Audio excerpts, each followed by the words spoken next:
નમસ્કાર ખેડૂત મિત્રો, ખેડૂત સેવા ભાવતાલ યુટ્યુબ ચેનલમાં આપનું સ્વાગત છે। તારીખ 19/5/2024 હવામાન સમાચાર ચેનલમાં નવું હોય તો ચેનલને સબસ્ક્રાઇબ કરવાનું ભૂલતા।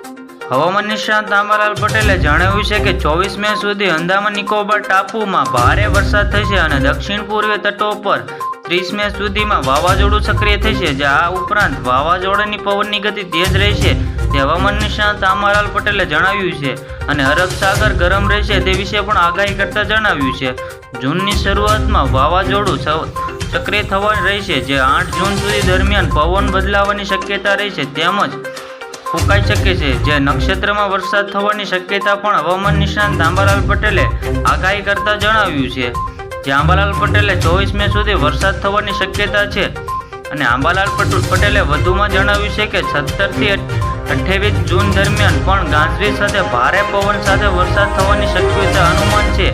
આ વખતે તે પવનની ગતિ વધુ રહેશે તે વિશે પણ આગાહી કરતા જણાવ્યું છે।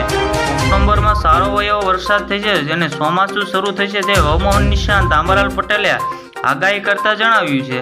જે સૌથી મોટા સમાચાર મળી આવ્યા છે અને 17 થી 28 દરમિયાન ભારે પવન ફૂંકાવાની શક્યતા પણ છે।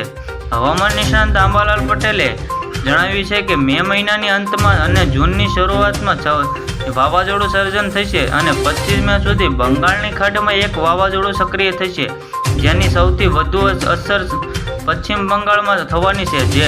જો કે ગુજરાત પણ તેમને અસર જોવા મળી શકે છે। ગુજરાતમાં ભેજવાળા પવનો ફૂંકાઈ શકે છે, જેમાં આંધી વંટોળ અને જેવા પ્રમાણો જોવા મળવાની શક્યતા છે। જે હવામાન નિષ્ણાત આંબાલાલ પટેલે આગાહી કરતા જણાવ્યું છે કે વાવાઝોડું સક્રિય 25 મે સુધી બંગાળની ખાડીમાં થવાનું છે।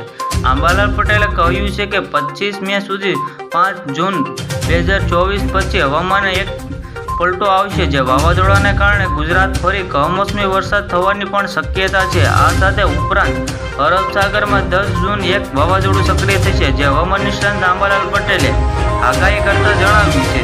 જે આંબાલાલ પટેલે જણાવ્યું છે કે 25 થી 5 જૂન 2024 પછી હવામાનમાં એકાધાર પલટો આવશે। જે 10 જૂન એ વાવાઝોડું સક્રિય થવાનું છે, તે લીધે હવામાનમાં પલટો આવવાની શક્યતા જોવા મળશે।